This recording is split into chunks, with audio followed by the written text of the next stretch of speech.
इस वक्त की बड़ी खबर यह आ रही है कि यूरोपियन यूनियन से राष्ट्रपति जेलेंस्की ने मदद मांगी है।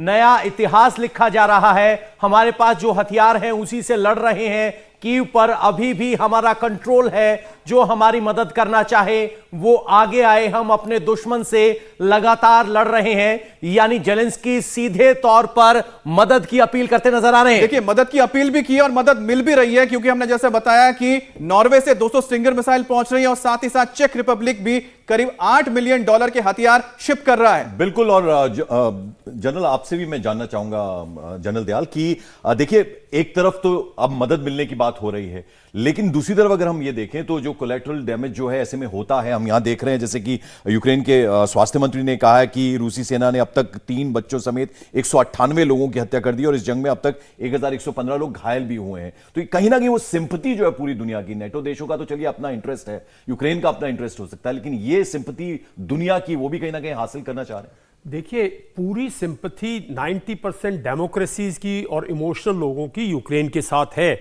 और वो बढ़ा रहे हैं इस चीज को। लेकिन आप रशिया का माइंडसेट देखिए, सोवियत यूनियन के टाइम से उनका माइंडसेट देखिए।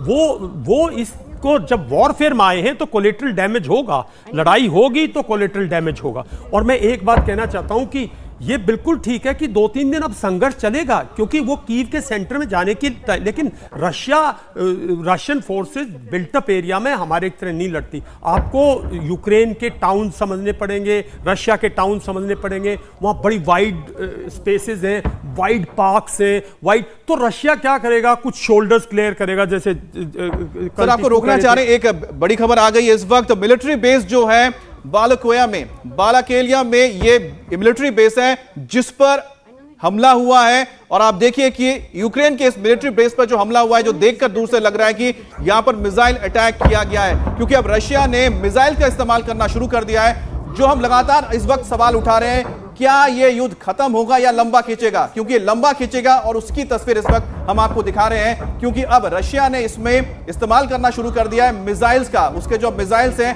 अलग अलग इलाकों में गिर रहे हैं, क्योंकि जिस तरह से उसके ग्राउंड फोर्स को नुकसान पहुंचाया जा रहा है, उसकी तस्वीर आप देख रहे हैं कि बालाकेलिया में इस वक्त हमला हुआ है मिलिट्री बेस। आपको बता दें कि बालाकेलिया इलाका जो है वो खारकीव से लगभग 100 किलोमीटर के आसपास है। यानी अब कीव के अलावा जो सेकंड बिगेस्ट सिटी खारकीव है, उसके आसपास के एयरबेस पे भी हमला किया जा रहा है। 11 एयर स्ट्रिप्स को खत्म करने का दावा किया गया था, लेकिन ये अभी बालाकेलिया में तस्वीर।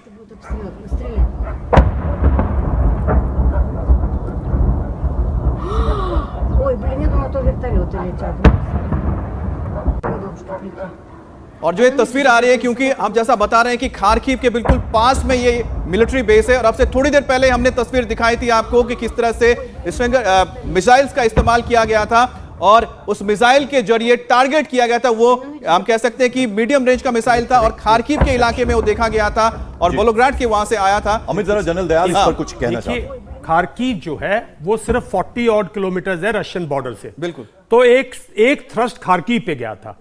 खारकीव से अब ये सेंटर की तरफ जाएगा, पोलोतोवा की तरफ। ये टाउन अगर आप देखें तो उसी के बीच में है। 100 किलोमीटर, जिसका मतलब खारकीव आइसोलेट हो गया। 100 किलोमीटर अंदर चले गए आप। देखिए, ये साइमल्टेनियसली ऑप्स था। आज मिसाइल से ही स्टार्ट किया, एयर और मिसाइल से ही स्टार्ट किया रशिया ने, और साइमल्टेनियसली ग्राउंड फोर्सेस से एडवांस किया यूक्रेन के अंदर। जो ईस्ट यूक्रेन है, जो वेस्ट, जहां से जो दोनों डोनेट्स्क और लुहांस्क में, वहां एक ऐसा थ्रस्ट आया जो उन फोर्सेस को वहीं होल्ड करे, उनको एंगेज करे और साइकोलॉजिकली उनसे सरेंडर करवाए, जैसे प्रेसिडेंट पुतिन। लेकिन सर, आप इसी पे आपसे सवाल एक पूछ रहा हूं, क्योंकि आप इस इलाके को जानते हैं, क्योंकि आज सुबह लगातार जो खबर आई थी कि खारकीव, कीव और पोल्टोवा, तीनों जगह पे मिसाइल से अटैक हो रहे हैं। आज उन्होंने इस्कंडर मिसाइल का इस्तेमाल किया, आपसे थोड़ी देर पहले हमने तस्वीर दिखाई थी, लेकिन उसके बावजूद भी 40 किलोमीटर दूर एक शहर है, फिर भी कैप्चर क्यों नहीं हो पा रहा रशिया से? रशिया शहरों को कैप्चर करने में इंटरेस्टेड नहीं है। वो जैसे कल टिक्कू बिल्कुल ठीक कह रहे थे, अश्विनी बिल्कुल ठीक कह रहे, अगर वो कैप्चर करेंगे तो वो फंस जाएंगे, लंबा युद्ध चलेगा। उनका फोकस सिर्फ कीव के सेंटर में प्रेसिडेंशियल पैलेस है, उसके लिए वो एयरबॉर्न स्पेशलाइज्ड ट्रूप्स यूज करेंगे, स्पिनाच जिनको वो बोलते हैं उनको यूज करेंगे। जनरल दयाल, हम इस चर्चा को आगे बढ़ाएंगे। जरा कुछ तस्वीरें भी आ रही हैं, रूस के लिए बेहद परेशान कर देने वाली ये तस्वीरें हैं। निकोलव, ये वो शहर है जहां की ये तस्वीरें हम आपको दिखा रहे हैं। रशियन सैनिक एक बेसमेंट में यहां थे, टेरिटोरियल डिफेंस के जवानों ने उन्हें घेर लिया है और किस तरह से देखिए रूसी जवानों को बेसमेंट से जबरन वहां से निकाला जा रहा है। तो अब आप देखिए यूक्रेन जो है वो भी पीछे हटने को तैयार नहीं है। बेसमेंट में रूस के जो सैनिक थे, जो जवान थे, उन्हें जबरन वहां से देखिए घसीटते हुए वहां से बाहर निकाला जा रहा है। आप ये तस्वीरें देखिए, ये यूक्रेन की तरफ से रिलीज की जा रही हैं तस्वीरें, लेकिन आप देख सकते हैं किस तरह से छिपे हुए थे तमाम रूसी सैनिक और उनको किस तरह से वहां से जबरन निकाला जा रहा है। कर्नल देखो ये तस्वीरें क्या कहती हैं? देखिए ये तो डेफिनेटली रशिया के लिए एक बहुत बुरी खबर है। मुझे नहीं लगता ये जिंदा आदमी शायद से लाश निकाली जा रही है, क्योंकि इसका कोई मूवमेंट भी नहीं दिखाई देता। अगर वो बेसमेंट में फंसे हैं और यूक्रेनियन ट्रूप्स ने उनको वहां पर घेर रखा है तो वो तो डेफिनेटली फायर फाइट में मारे गए होंगे। और ये आपको दृश्य जो हैं और दिखाई देंगे खासकर कीव के अंदर, क्योंकि कीव का कैप्चर होना बहुत जरूरी है, खासकर कमांड सेंटर को, जहां पर प्रेसिडेंट है, जहां उनके। जरा एक और तस्वीर दिखा देते हैं। ये तस्वीर यूक्रेन के खार्किव शहर की है। देखिए किस तरह से एक रूसी हमलावर को यूक्रेन में हिरासत में लिया गया। ये एक्सक्लूसिव तस्वीर जो आप देख रहे हैं, आपको यहां ये भी बता दें खार्किव का ये वो ही इलाका है जहां रूस ने सबसे ज्यादा अपने स्पाई, अपने जासूस भेजे हैं। ये आप तस्वीर देखिए किस तरह से ये खार्किव इलाका है जहां की ये तस्वीर हम आपको दिखा रहे हैं। विशंबर दयाल साहब, आपसे एक बात समझना चाह रहे हैं। तस्वीरें हमने दी, लगातार हम तस्वीरों को एनालाइज करा रहे हैं, लेकिन वेस्टर्न मीडिया एक तस्वीर प्रोजेक्ट कर रहा है कि रशिया इज द एग्रेसर, एक सोवरेन कंट्री पर हमला किया है। रशिया किस तरह की इमेज प्रोजेक्ट करना चाह रहा है अपने इन एक्शन से वर्ल्ड को? शायद वर्ल्ड के नजरिए का फर्क नहीं पड़ता रशिया को।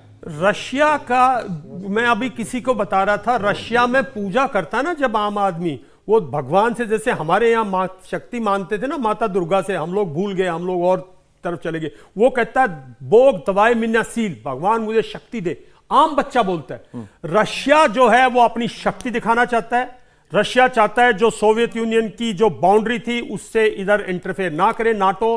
रशिया, पुतिन जो है वो एक स्ट्रांग मैन है, उसको इन चीजों से असर नहीं पड़ता। वो कोई अगले यूक्रेन में अपना इलेक्शन नहीं लड़ रहा, वो एक स्ट्रांग प्रेसिडेंट है। 2036 तक वहां है, वो किसी public opinion, western public opinion की ज्यादा उसमें नहीं आता। लेकिन जो रूस रेस है उसमें रशिया में या यूक्रेन में वो हालाहाल नहीं करेगा। और मैं एक चीज कहना चाहूंगा, ये जितनी पिक्चर है ना, ये साइकोलॉजिकल वॉरफेयर का है। कल एक दिखा रहे थे टैंक एक कार पे चढ़ रहा है, ये यूक्रेन भी चला रहा है, रशिया भी चला रहा है। ये साइकोलॉजिकल और पब्लिक ओपिनियन। सर जरा ये भी समझाइए, आप पहले जिस तरह की बात आ रही थी कि मकसद सिर्फ पुतिन का यह था कि यूक्रेन को सबक सिखाना था कि भैया आप नेटो का हिस्सा ना बनो, जो शुरुआत जिससे हुई थी, और अब जब पश्चिमी देशों का सपोर्ट मिल रहा है, नेटो देशों का सपोर्ट मिल रहा है, इस स्थिति में पुतिन क्या कर सकते हैं, रूस क्या कर सकते हैं? पुतिन जो है वो सरकार बदलने के एम से पहले डिक्लेयर करके आया कि मैं यहां सरकार का तख्ता पलटूंगा, मैं यहां पे डीमिलिटराइज करूंगा बिसाइड। और उसने अपील की यूक्रेनियन फोर्सेस को कि आप सरेंडर कर दीजिएगा, आपको हम कुछ नहीं कहेंगे। देखिए यूक्रेन के अंदर कुछ नियो-नाज़ीज़ हैं। सर आपने जो पॉइंट बोला है, आप ये कह रहे हैं कि उन्होंने ये कहा कि आप हथियार डाल दीजिए, हथियार उन्होंने डाले नहीं है। दूसरी बात है कि आपका ये कहना है कि जो वहां पर घुसे हैं शहरों में, वहां पर कैप्चर करना मकसद नहीं है, फिर ये फाइट क्यों? शिवाज सर, मैं आपको इसमें लेके आना चाहता हूं। जो सर ने भी बताया, इनका कहना है कि जो उनका मकसद ये है कि वो शहरों पे कैप्चर नहीं करेंगे, लेकिन फिर भी हम देख रहे हैं चाहे वो खार्किव हो, कीव हो, मारिउपोल हो, मारिउपोल हो, हर जगह पे रेजिस्टेंस हो रहा है, हर जगह पे फाइट की जा रही है। इसका मकसद क्या, कि रशिया का मकसद क्या है यहां पर? वो तो शहर को छोड़ेंगे नहीं ना, कैप्चर तो करके रख रहे हैं। देखो, रशिया का मकसद है कीव को जल्दी से जल्दी एक प्रकार से हासिल करना। कीव के लिए वो कुछ भी करेंगे। कीव एक बार गिर गया तो फिर इसका मतलब पूरा यूक्रेन गिर गया। इसलिए उसके अंदर मैं मानता हूं कि इतनी आसान नहीं लड़ाई नहीं। कीव की अर्बन एरिया है, मगर वहां पर वो रॉकेट, मिसाइल, स्पेशल फोर्सेस का इस्तेमाल करेंगे। पहले लेकिन सर बाकी शहरों में क्यों जा रहे हैं फिर? बाकी शहर, हाँ बताइए सर, बाकी शहरों में बाकी शहरों में जाने का आपको ये एक अंदाजा कर रहे, बाकी शहरों को आइसोलेट करके कीव में एक बार गवर्नमेंट गिर गई तो सारा सिस्टम बदल जाएगा। ये समझने की कोशिश करो किसी तरीके से वो प्रेसिडेंट को पकड़ना चाहते हैं और जो गवर्नमेंट को गिराना चाहते हैं। एक बार कीव गिर गया तो सोचो यूक्रेन गिर गया। बाकी छोटी छोटी जो पॉकेट है खरगांव ठीक है सर। वगैरह, इसमें इनको बाद में देखिए, हैंडल हाँ, किया ठीक जा है सर। सकता है। सबसे बड़ी ये वजह समझने ये की है कोशिश कि अगर आप सिर्फ अपना अटैक कंसंट्रेट करोगे सिर्फ कीव के ऊपर। इंडिया टीवी हर वक्त हर जगह डाउनलोड करने के लिए सर्च करें India TV news Google play store या ऐप स्टोर पर।